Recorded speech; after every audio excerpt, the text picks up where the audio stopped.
So again, good afternoon sa inyo. So last time we actually talked about the microscopy and measurements, although hindi yun natapos, but then I know you have answered already, so no need to elaborate further kasi it's just about last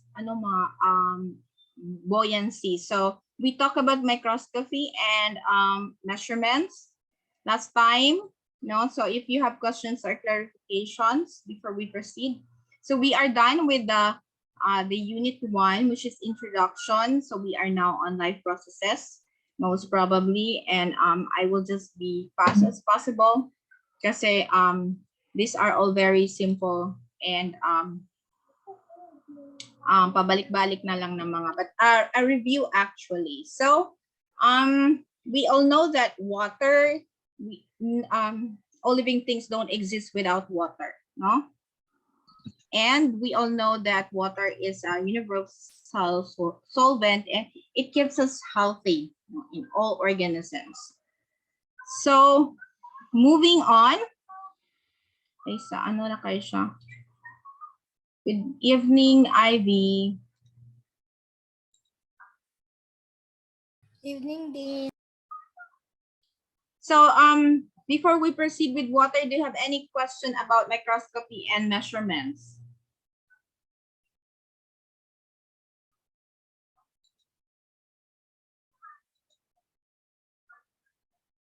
So since wala, then you just mention if you have question, huh? But let me just again check the attendance.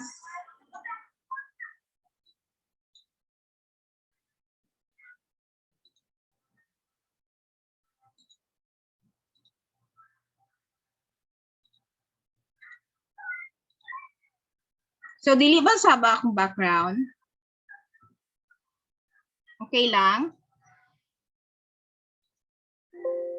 Okay lang, ma'am. Okay naman, ma'am. Di man, ano. Naman ko yung background nga Twilight Sparkle. So again, we will be talking about water, and as I have mentioned, water is actually a chemical formula, which is also very known H2O. And of course, it's made up of 3 atoms, the oxygen and 2 hydrogen. For every oxygen, there's always 2 hydrogen. No? And water is polar. So when we say polar, it is like it attracts, no? So each molecule of water actually have an oxygen atom that which can attract also sharing of electrons. So for oxygen, it's negative, it acts as negative, and the hydrogen is positive. So that makes the water to be polar. So sabi nga nila, no, opposite attracts, no? But not all the time. So yun, no? And however, water is neutral.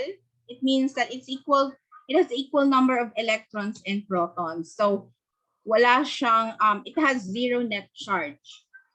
So but then that makes the uniqueness of water kasi you will know later what are the characteristic of water that makes it polar. And yes, first is the hydrogen bonds, no?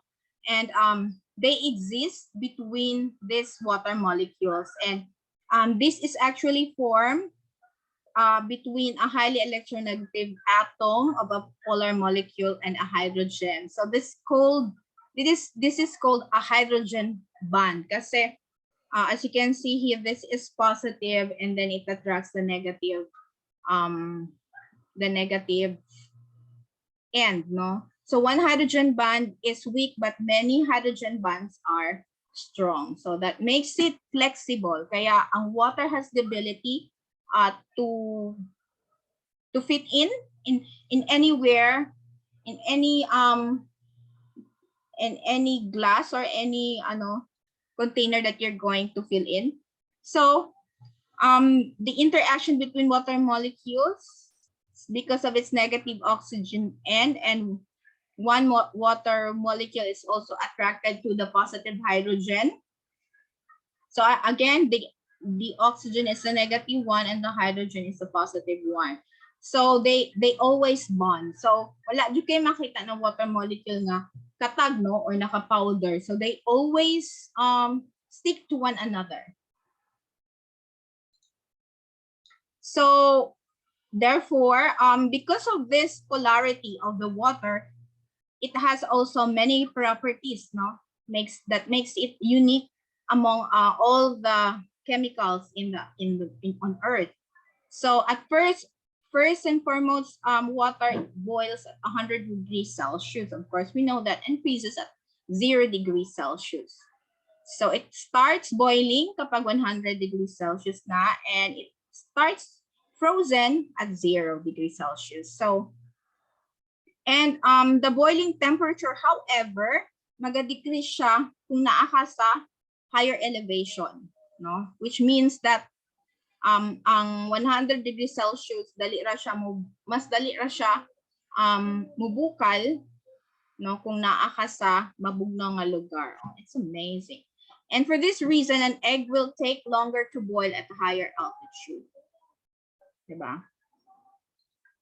So other properties of water are actually, we have cohesion, adhesion, and high specific heat, high heat of vaporization, and less dense as a solid. So let's take one by one. What do we mean by this?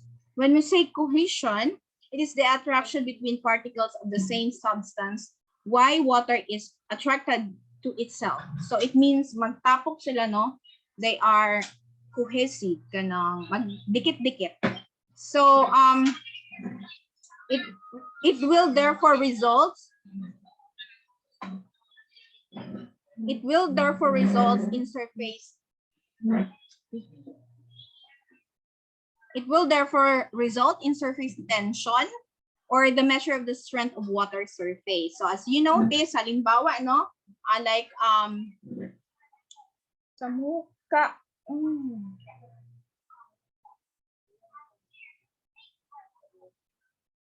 So if you notice, kung magbubuga ni kag tubig, diba, and then you're going to put a stick, or let's say a steering rod, then so ano siya, diba,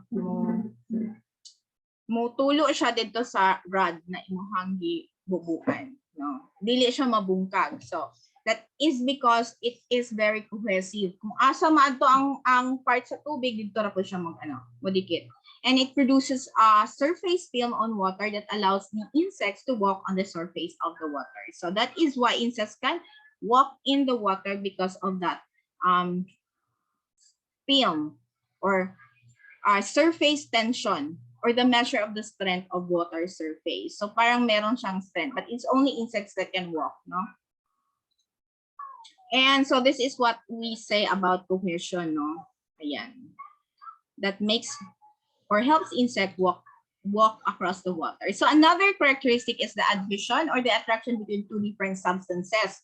So water will make hydrogen bonds with other surfaces like the glass, the soil, plant tissues, and cotton.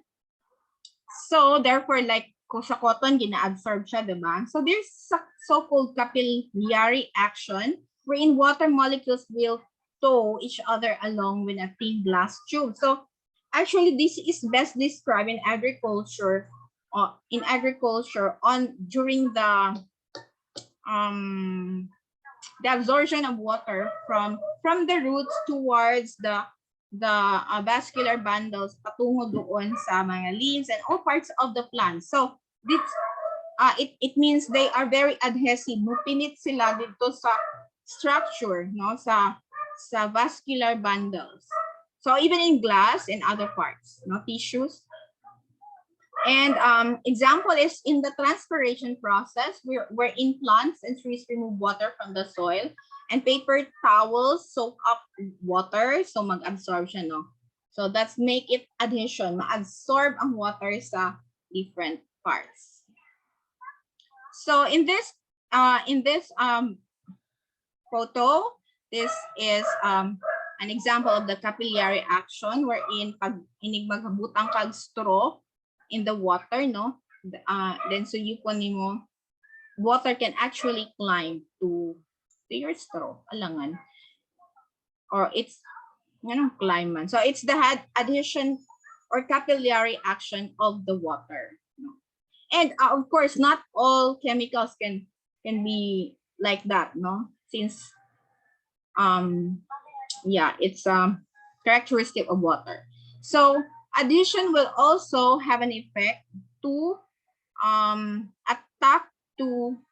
attach to a silken spider web. So if kanang mandulaay mo o kanang damang sa una, so nakakita na gid mo ani nga ang kanang mupilit ang tubig dito sa spider web, no? Or even guttation in plants, no?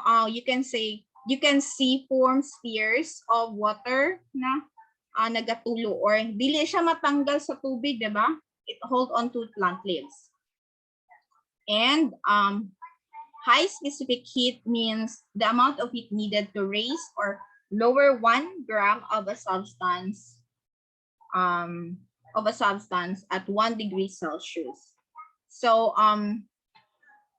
it usually need that meron siyang specific na heat like 1 degree Celsius for every lower 1 gram, no? And water resist temperature change also. So for example, yes, Steph?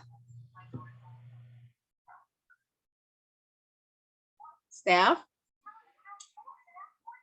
Okay, storya lang ha if you have any questions. So like for asan ako? Kung halimbawa inito nimo siya and then halimbawa bugnaw na pud mo or from vice versa. So it usually has the time na i-resist, no? For example, bugnaw kay ang panahon, no? Padto ka sa Maragusan, kinsa kay mo atong Maragusan. And then nakakay coffee. So it usually depende kung unsa ka bugnaw ang environment, so that makes also your hot water cooler faster or later, no? And water can absorb or release large amounts of heat energy with little change or actual temperature actually, no? So they have measured that one na it's amazing na like for example, kung mo inom kag tsokolate, 'di ba? Have you noticed that one? Kung inom kag tsokolate, mas dugay siya mo tawag doon, mo bugnaw, no? And also it has high heat of vaporization. It means ano siya? Mahimong gas, no? The amount of energy to convert 1 gram or a substance from a liquid to a gas. And para ma-evaporate ang water, you need hydrogen. You need to break the hydrogen bonds. And how do you do that? Of course, you need a lot of heat to do that. Okay. So that's it. So just always remember when the water evaporates, it's because of heat and also definitely the hydrogen bonds is broken. So water's heat of vaporization is equivalent actually kasi as told earlier, it needs a lot of energy, no? So it even needs 540 calories per gram. And in order also for water to evaporate, each gram must gain 540 calories with only a temperature stable at 100 degrees Celsius. And so during water evaporation, it also removes a lot of heat, and with that, nasa cooling effect. So if you can notice that in plants, no, kanang kung init kaayo, magsingot bud ang plants. It's not only the human or animals that will have the cooling effect whenever the environment around you is very hot. So water vapor forms a kind of global blanket also, which helps to keep the earth warm. So because of global warming, no, anong nangyayari sa ating mga tawag doon, north, sa ating mga polar regions. So nag-increase ang ating nag-increase ang temperature or global warming. So nag-increase din ang sea level because yung mga ice natin sa North Pole and south ay naga-melt, no? And heat radiated from the sun warmed surface on Earth and absorbed and held by the vapor, no? So it actually, the water that evaporates, kasi as we have known, we always get heat and also light from the sun. So actually ang final heat na ma-receive nato, and all plants on earth, and I mean all living organisms on earth, are actually filtered na because of the water vapor. So medyo di na gina siya ang actual heat, no? Medyo na ano na siya, na filter na siya. So water is also less dense as a solid, no? Mas gaan siya kung solid siya. Ice is less dense as a solid than as a liquid, no? That's why you notice kung doon sa North Pole, the ice will float, no? Sa mga iceberg. Liquid water has also hydrogen bonds na constantly being broken and reformed. So it's always the hydrogen bond that is being broken, and later on they form again through hydrogen bond then. So frozen water forms a crystal-like lattice whereby molecules are set at fixed distance, no? So as you can see, ang water meron siya mga crystals, no? And that actually makes you see na water is a molecule or a combination of different molecules or bands of hydrogen, oxygen na continue lang siya by form. And water is less dense as a solid. This is shown here also on this chemical structure, no? So pag this is the which is ice and which is water. So which is ice and which is water daw? So definitely ito yung less dense. So this is ice. See? Dapat ka mo ipa-answer, no? So anyway, again, this is more dense. So this is water and this is less dense. So this is ice. So in relation to water, we always should remember about homeostasis. So everything is being balanced by our body or in our environment, and water is very important to this process. So we have all the ability to maintain steady state despite whether it's hot, it's raining, no, and any condition. So water is important in this process kasi it is a good insulator for us. So kita, we drink a lot of water, and if it is hot, then we naga-perspire ta, no? And that is our cooling effect. Same with plants and animals. And water also will make us resist temperature change. For example, bugnaw ra kaayo. So unsay buhaton sa atong body if it's bugnaw, no? Dili ta mag respire. And in fact, mo ganang usually ihi na lang nato tong singot because it's really cold. And again, it's universal solvent. So ginagamit natin siya pang dissolve ng almost all chemicals and substances on earth. And it's a coolant, of course. We have explained that, and it protects against temperature extremes like freezing, no? It's insulator. So talking about solutions and suspension, so usually when you say it's a solution, it's mixed with partly water or a suspension. So let's see what are solutions and suspensions. So when we say solution, it's a mixture of two or more substances uniformly distributed in another substance. So that's solution, meaning it's a uniform distribution. But so we say solute, it's the substance that is dissolved in the solution. So for example, we have sodium ion or sodium fluoride, no, yung asin. So that's a solute, and the salt water is a solution, no, because water is the solvent. So sometimes solution can also be with varying proportions, no, depending on the solute or of course the solution. So we say that it can be saturated or aqueous, no? When it is saturated, it means that wala nang solute na ma-dissolve, no? So saturated siya. But when we say aqueous solution, it is mainly composed of water, no, which are universally important to living things. So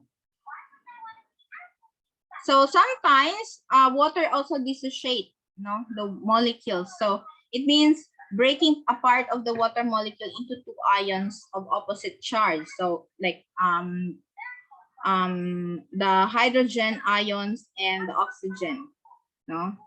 So when it breaks, it's because yung oxygen, there is a strong attraction of oxygen atom to one molecule for hydrogen atom to another water molecule. So magbalhin-balhin na guna sila mag-transfer. So sometimes it can form into H2O and then into H3O or hydronium ion. So this is an example again of a solution wherein you have chlorine, for example, and water. So the solute again is the chlorine, and the solvent is the water or the sodium. So what are suspensions? These are substances that don't dissolve but separate into tiny pieces. So suspension, so marag na pa siya yung mga gagmay na mga pieces. So it doesn't really dissolve well. So water keeps the pieces suspended so they don't settle out. So like for example in this, you just notice na feeling mo na dissolve siya but it's just suspension, no?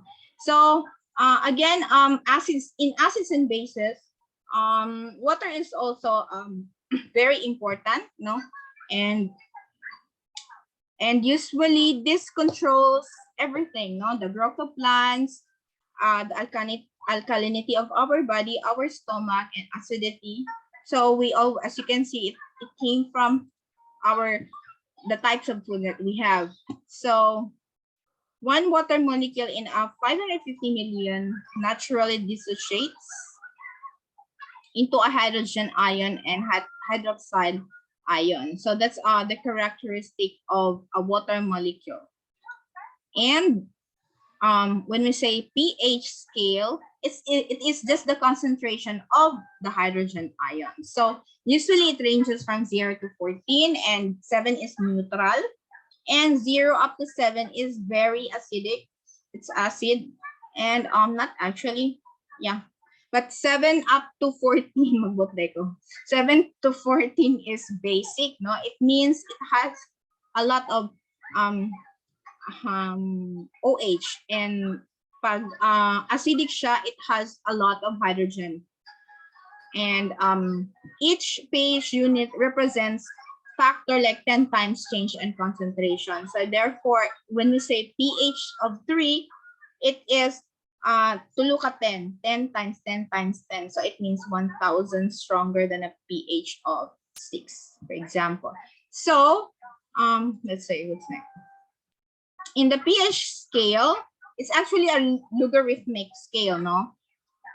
For comparing concentration of hydronium ions and hydroxide ions in a solution from 0 to 14. So you can see these are the range that's more acidic and basic, no? And you can see the examples of different chemicals. So that includes acidic up to 7, up to 6 is coffee, juice, and so on. And yung ating mga basic are antacid, baking soda, and ammonia, and yung mga actually household cleaner are mga basic yan sila.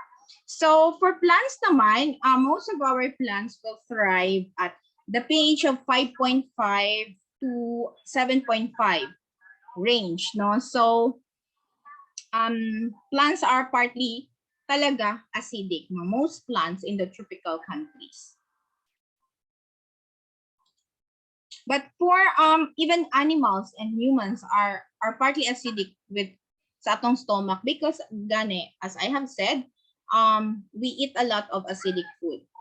So the lower the pH, the stronger also the acid. Of course, you can see it from 1 to 6. And the higher the pH, the stronger the base, from 7 to 14. So again, these are the basic base, and these are the acidic food. So when you say acids, yung hydronium ions is in solution is greater than the number of hydroxides. So more on hydrogen ions sila, hydronium ions. Like the hydrogen chloride. So this is just illustrated here. And again, it has the pH of 1 to 3. So if you can see here, even milk, 7 ang neutral ang 6.5 ang milk. And of course, the pure water is neutral, and above that, basic na human blood. And then we go further acidic as you have acid rain, tomato, lemon juice, and stomach acid.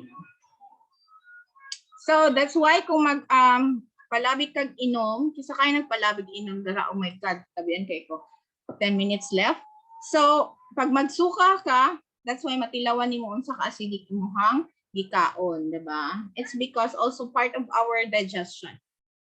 So when you say bases, the number of hydroxide ions, the OH, no? So from 11 to 14. So we have our oven cleaner, bleach, ammonia, and then soap, seawater, and then goes down to neutral, which is pure water. So we also have the so-called buffers that makes when you measure acidity, kailangan i-buffer muna siya para neutral talaga siya, and you will know when you use the pH meter, mahibalaan mo na effective yung pag-measure sa pH. So these are just like done by enzymes, no? And accomplished with this, the control is accomplished with buffers made by the body. So it always keeps a pH of 7, that's neutral. So again, buffers are the one that neutralize the acidity or the base, and it maintains the pH values. So what are these buffers? These are just weak acids or bases that react with strong acids or bases to prevent actually sharp or sudden changes in pH that makes them neutralized, no? And these are again naturally produced by the body para mag homeostasis. So we have weak acid, no, like the vinegar, and the weak base like the sabon, liquid soap. Oh my god, it's done. So do you have any questions or clarifications?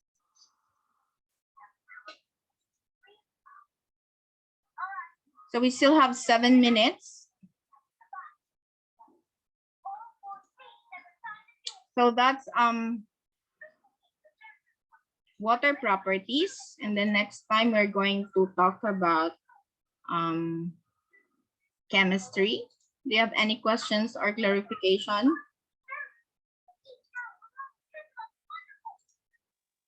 Say tambal sa allergy, ma'am. Allergy. Si Terestina. Allergy, ma'am, pre. Pagdato na allergy. Gani, Kagid na kagid na pabisaya. lang.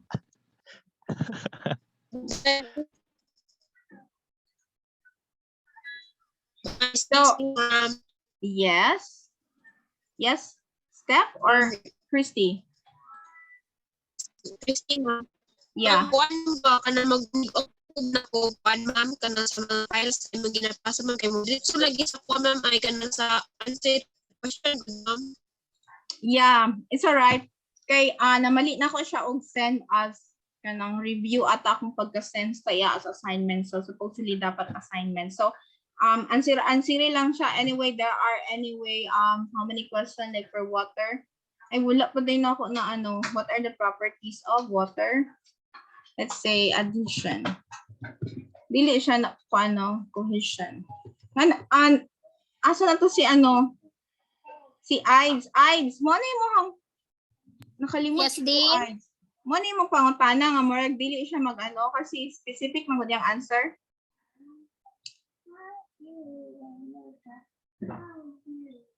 High boiling point ba to? Oo. Usbon siguro na ako na siya. Kasi nga, kung mas small letter ninyo, marag malahi ipod siya. Nga, dili ba Di yan? ano man to lang ko din? Big capital letter ang first jud din. Ambot ko nga no mali mo man to sa slide. So, naka-answer mo dari wala. Mana ko ana din. Nahuman ni mo. So, it means, nagbintot-bintot kung Ay mabasa man ang lesson din. Ang sa? Katapas uban good. Katong una katong first budget na atong topic. First. Wala pa na ako na-check. So, finally, i-check na ko karon. Unsa ganito? Unsa to nga topic? So, okay ra ni nga question sa inyo.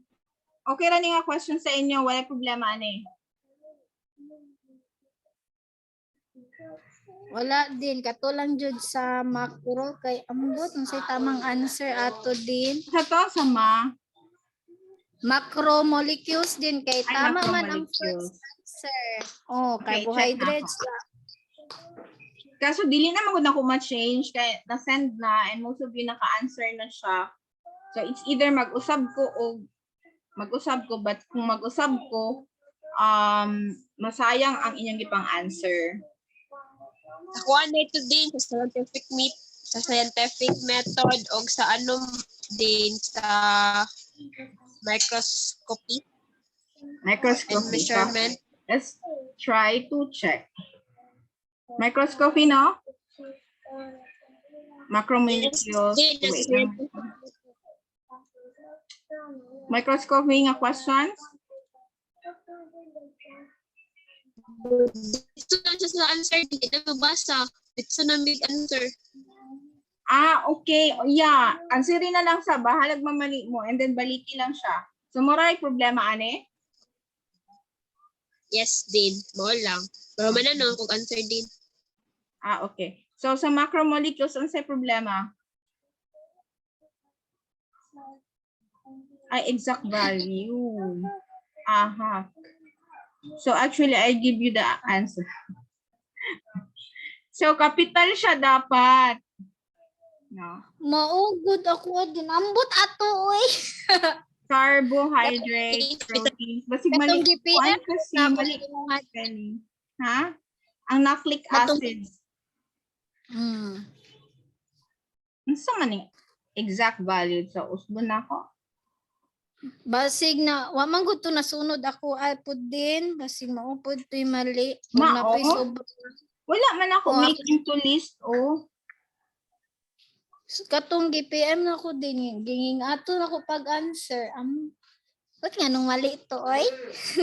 Timanin na lang ninyo ni nga answer B kay dili pug ko kanang kakuan kung unsa jud akong dapat ibutang exact value so mag multiple choice na lang jud ko sunod. Dili ako mag exact value. Lahi mong guding yung correct order group choices. So memorize na lang niyo ang answer. sa muka. Carbohydrates, protein, lipids, and nucleic acids. So, dapat dili siya wrong spelling wrong. CPLN. So, those are just the macromolecules. Leave. So, unsa ba to? Macro and wala na?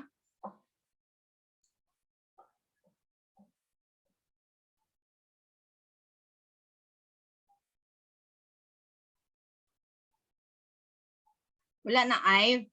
Christy? Yes, Dean. Thank you. Okay, so some more questions and clarifications.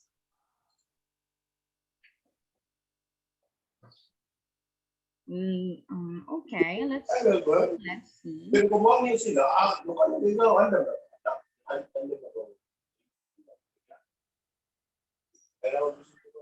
So far, apat pa lang naman na assignments ako ang na-send, no? Details. So sa water properties, naka-answer na mo, ani?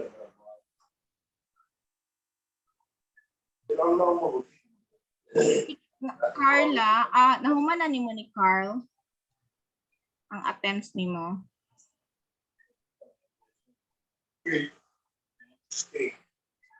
So, kailangan lang talaga kailangan ma-achieve din yung 100%. So if not, kung unsa lang inyong highest score, mo ra pud akong i-rate.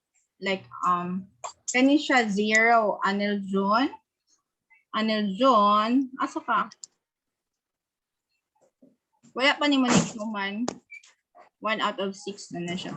So as I have said, I told you na dapat sa Quiper mo mag-focus. No? So